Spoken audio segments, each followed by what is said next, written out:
তো আমার মা বাবা বাংলাদেশি। তো আমাদের এসআর এর সময় মা বাবা 2002 সালের আগের ডকুমেন্ট চাচ্ছিল। মা বাবা তো অশিক্ষিত, তখন ডকুমেন্টস অত খেয়াল করেনি। তো এখন আমাদের লোকাল থানা থেকে, নারায়ণপুর থানা থেকে বলছে যে ডকুমেন্টস না থাকলে থাকতে যাবে না। তার জন্য আমরা চলে এসেছি। আদি বাড়ি কোথায়? বাংলাদেশ? মা বাবার আদি বাড়ি বাংলাদেশ, খুলনা জেলা। খুলনা যায়?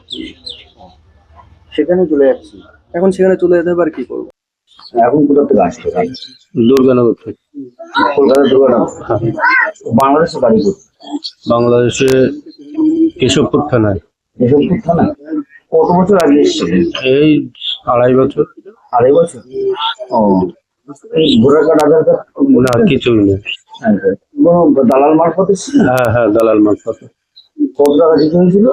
ওই 10,000।